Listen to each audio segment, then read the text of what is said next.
Sacrilege. Just walking really slow.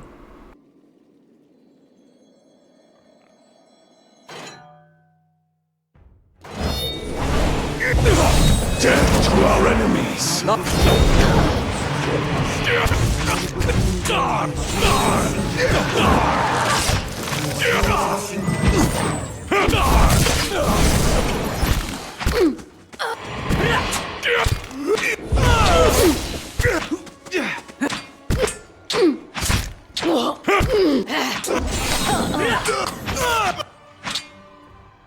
Finish them!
Okay, so I'm back. I realize I missed one easy to realize room, which is this one, or maybe two of them. So we're gonna explore that. Also, while I was traveling and paused the stream, I finished the build, so I'm gonna build something else now. Hedge maze, botanical garden, training grounds. Forum.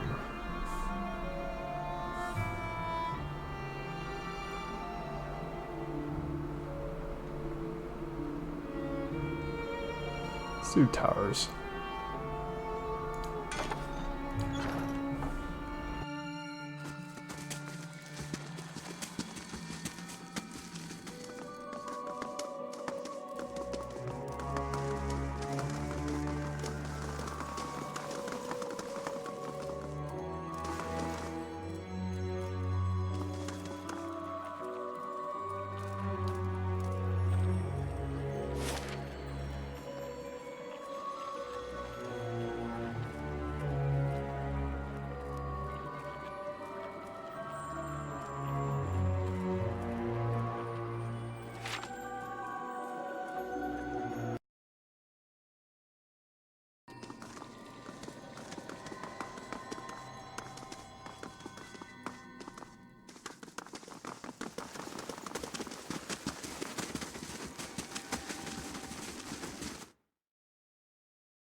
love beyond sea.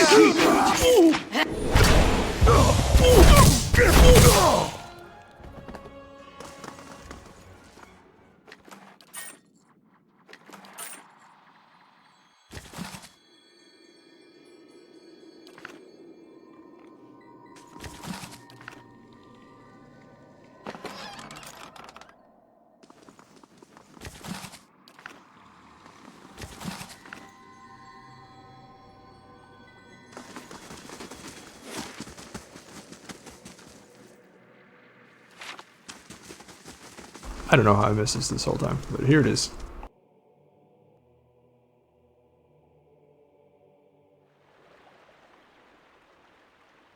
You've made a grave mistake.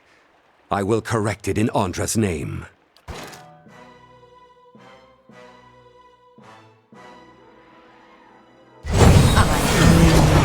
Join arms!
I guess the rest of the giant skeleton should have been our first clue.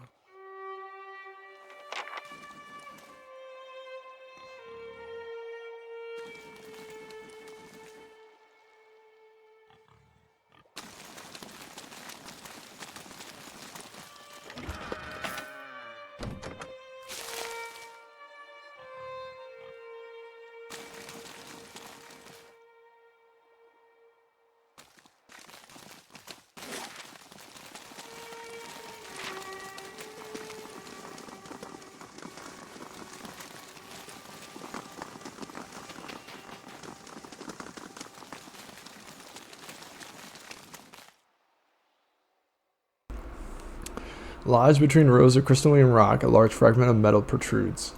It looks as though it might be possible to pry it loose. Pull out the metal fragment. At your touch, the splinter of metal begins to glow orange. Heat surges up your hand, arms, and envelops you with a sudden intensity you feel as though you're melting. The heat spreads to the world around you, turning it orange, then yellow, then white. The ground, the sky, everything around you drifts with molten globs and begins to take shape beneath you as if in an invisible mold. You and the shard are the last thing to melt and fall, and your addition to the molten pool completes the shape of an immense hammer. The metal cools as quickly as it's heated. The handle is gripped now by two great leathery hands, and the arm is cocked back over a shoulder as broad and molten as a hilltop. The wielder whirls around and heaves the hammer, and you are flying upwards for what seems like ages in the airless blackness above. As you spin, you catch a glimpse of a rock large enough to be a moon. It is close, far too close to the world. The force of the impact shatters hammer and stone alike. The rock is directed outward, but a section of the front face is cleaved off and begins to fall, splintering apart at the cracks. In 100,000 fragments of blossoming outward in all directions, debris showers the atmosphere, trailing smoke and fire. Below, land and sea are far off, but gradually rise up. Look to the sea, look to the land, look to the sea.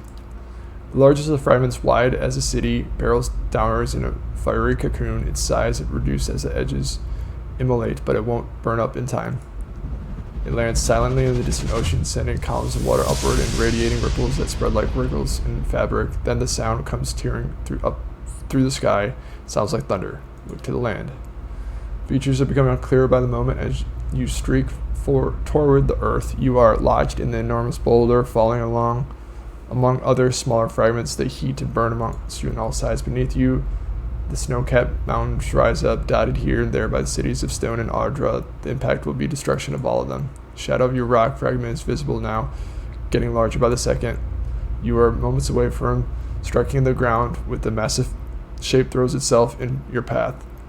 The last thing you hear sounds like another crumbling impact, but that isn't what it is. It's a chuckle, relieved, breathless. You hear 2 words: made it. Everything goes dark. You open your eyes. The metal hammer fragment has come free, and you are now hold it in your hands. It's warm to the touch. The air around you is suddenly turbulent, spiteful. Cold, damp wind whips your face. Salt crystals collect in your nostrils and crease your eyes. The floor below you becomes blue-gray, glassy, churning and rolling. When you fall, you crash through water. Violent waves hurl and spin you, spinning slithers around your ankles, seizes you with incredible strength, drags you down into the silty distance. This is very good. Guess they're experiencing it with me. When the pulling stops, you are hovering at the center of an endless blue abyss. You see neither surface nor floor. You seem to be facing downwards, but there's no way to be sure. A voice sounds from everywhere at once, and an immense pressure wave of each utterance sends you reeling. Deceitful wretch! Grave robber! You who dig for that which you did not bury. Speak! Explain yourself and be judged. Definitely has to be Ondra. You seek a means of defeating an army. I seek a means of defeating an army that threatens my lands. Me no harm. I came in search of answers. I do only what I must to survive. If I'm to be judged for it, so be it. Who are you calling wretch? I'm looking for the privy. Let's just do the top one. Try to get some empathy here. You seek what is mine, what was rightfully lost. Your actions speak for themselves. The battery opened, the forge ignited. You conspired with souls that evaded my judgment, saw them infused into the very thing they had stolen from me. The sea apparently owned the White Forge. Maybe it was a gift. Maybe Abaddon gifted it to Ondra. The dwarves sealed their own fate. The forge was meant to be forgotten. And now, here you are again, denying peace to the buried. The turbulence around you calms. Silt settles like a slow exhalation, and the vast dark seascape beyond the murk fades. Rays of light trickle down from the far above onto green gold columns of kelp that rise from the depths and sway back and forth in current. Fish and mollusks patrol them in groups of hundreds and thousands, sneers past you with a watchful eye. What do you mean the forge is meant to be forgotten? What does it matter if something is remembered or forgotten? It is in the past either way. What are the bones of old gods doing sealed in the temple of another? The army that destroyed the dwarves, Dylus, are they yours? I like this one. Let's go on the offensive. Let's ask why the bone of a god is sealed in the temple of this one. Do not play coy with a god, Watcher. I know you have seen his death. I feel it whenever a forgotten thing is taken from me. Abaddon did not deserve to die here. This place, it was the least I could do to give his remains some privacy. The least you could do. Question mark. The least I could do for ending his life. I called the moon down to me, Ioni brother. It was against his wishes. He would not listen to reason, would not listen to me. In his madness, he splintered the moon, but it was not enough. The greatest of the fragments still fell toward that which he would protect. In the end, he took position where it would fall, and absorbed the impact himself. Okay, so I'm still not sure what he was protecting then. I thought Belefa and Kota were the moons, but why the temple? Why the secrecy? You sound as though you were the one sane one. Eoni brother is their smaller sibling, tiny next to them. But why the temple? Why the secrecy? I wanted to ask you something else. That time has been forgotten now, and so his death belongs to me. Everything he was before the impact. But you slew another god. Surely the other gods know this. Surely Abaddon must know. Current surges around the kelp bed, pushing each plant sideways like spatlings in a hurricane, propelling you backwards almost invincible. No! He cannot know! He must never know! Understand, he was not always as he is now. His body was not all he left behind. He was devoted to progress and industry from the beginning. But so too was he devoted to preservation. In those times he would let nothing go. Nothing could be forgotten. His will was iron long before his body. Preservation. So that is why he went so far to oppose you. What was it he was trying to preserve? We agreed long ago, all of us, not to alter the course of Kith's civilization. Not directly. Not unless there were no other choice. But in this matter, there was no other choice. He understood that as well as anyone. It was for duty that he opposed it. I would have stopped it if I could, but by then it was too late. Alright, what was he trying to preserve? I'm still not clear on this. Time has finished much of what I started. I cannot tell you that, mortal, for fear of undoing all its costly work. You definitely made it sound like you're the sane one, but you're not. The other gods knew what had to be done, but they lacked the will to go through with it. Even gods have their attachment. To erase all knowledge of such a grand thing required unthinkable devastation. The Eastern Reach, Deadfire. Mine was the only solution. When I called down Eoni brother, they remained silent. Even Abaddon. He knew it was for the best, but he tried to stop it all the same. Perhaps deep down I knew he would. I should have expected it. I could have stopped it. You may ask. What do you mean the Forge is meant to be forgotten? Ah, there we go. It was never meant for mortal use. Such power, such truths lie within it. It can bring only ruin. When the Pargrunin came to the White March, they were peaceful. They shared common beliefs and purpose. Their visions for the Forge tore them apart. You have seen this for yourself. They would have destroyed themselves in the end. You need only look to the history of your own civilization for assurance. How many wars, how many fallen empires might have been averted if only their leaders could forget the objects of their ambition. I mourned the loss of the Pargrunin. Misfortune brought them here. They did not deserve to end so soon. What does it matter if something is remembered or forgotten? It's in the past either way. Why did you pull down? Army that destroyed the dwarves. They're yours.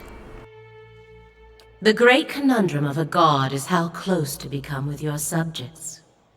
Too far and they lose hope. Too close and your own judgment fails.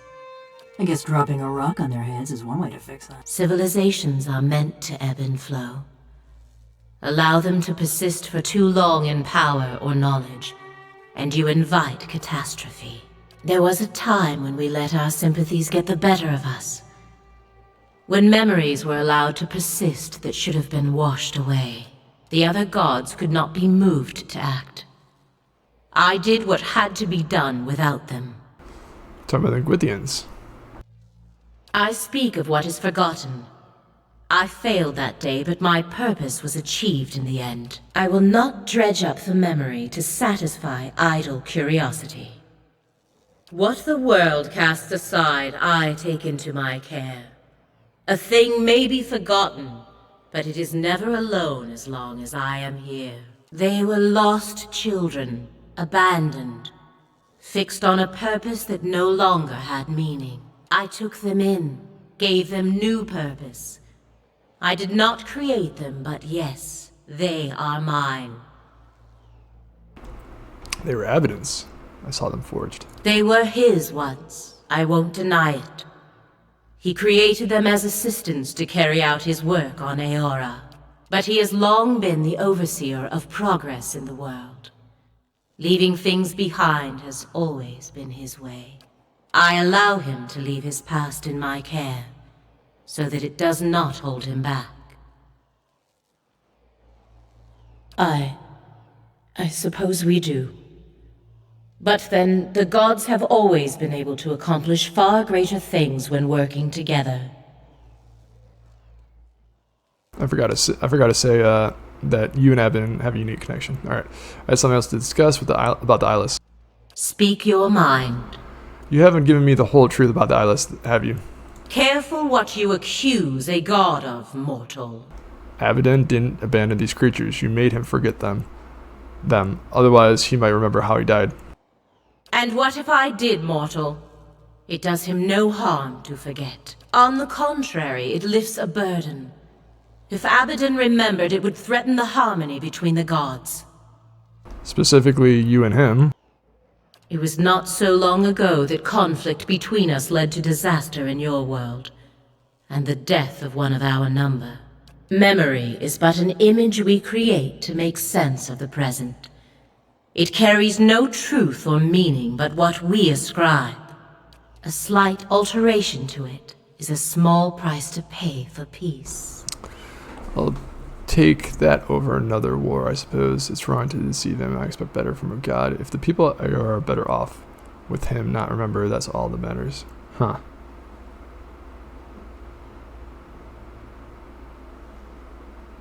The peace between the gods is already fragile. It will not withstand another shock. Speak your mind. Some things that are forgotten, not merely for the benefit of those. There can be no second thoughts. No sympathy or stays of execution. The eyeless were born to fulfill this task, though even their creator did not know it. They are single-minded and relentless. You mean they kill those who remember what you want forgotten? They do not flinch when called upon to do what is necessary. Kith owe them a great, you may ask. You say on one hand you had to call down an Oni brother, yet on the other, you would have stopped it for Abaddon. The death of a god is a calamity.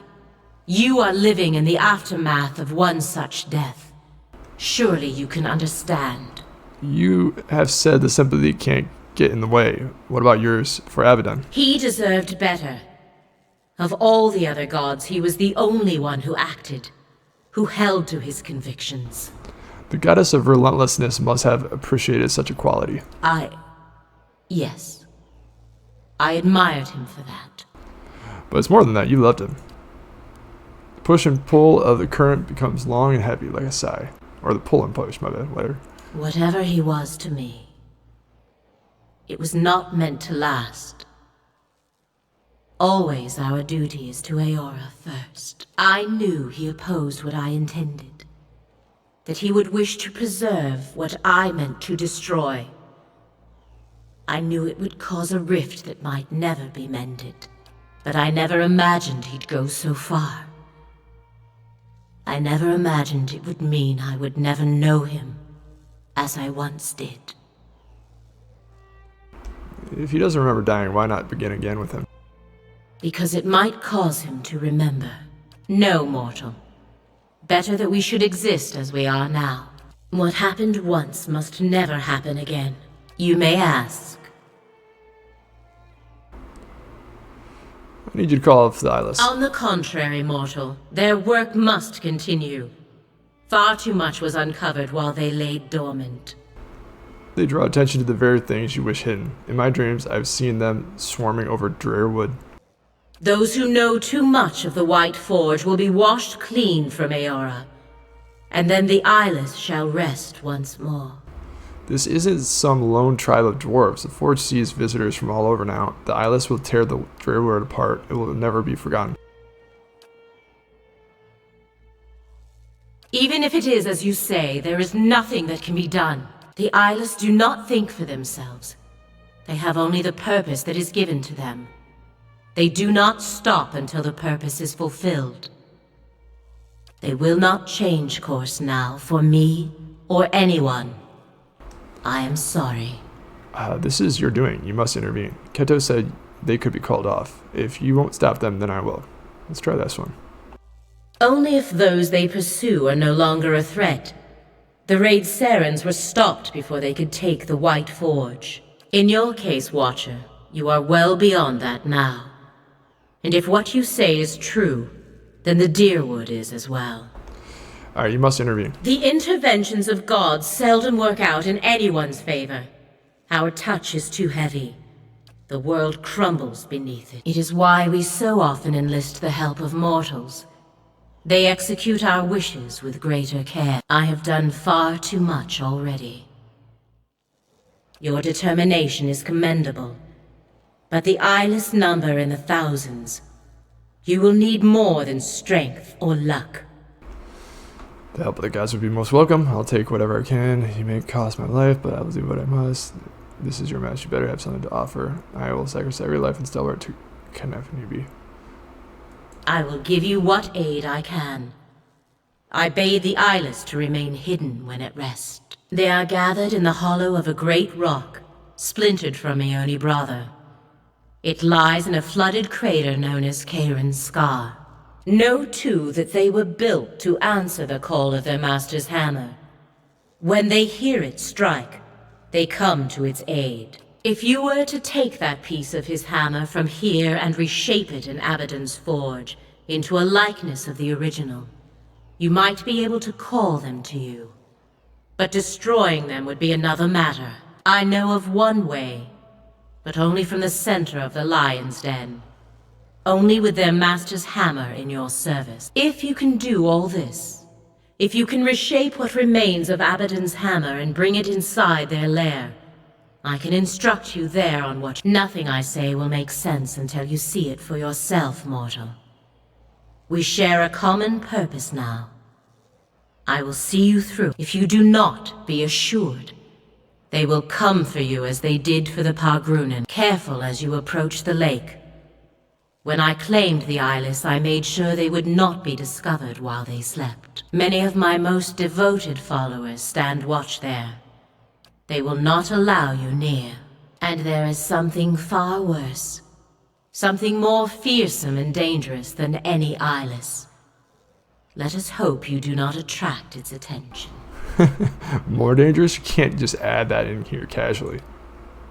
In place of an answer, a sudden surge of current from beneath you sends you hurling upward. The surface above you approaches fast, shifting, glimmering like quicksilver. You emerge soaking wet on the stone floor of the Reliquary, gasping for breath. Okay. Now to explore these doors.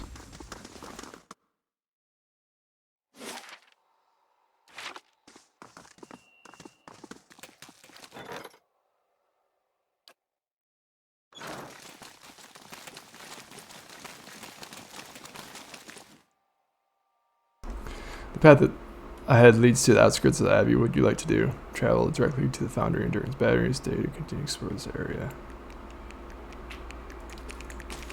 Just this one.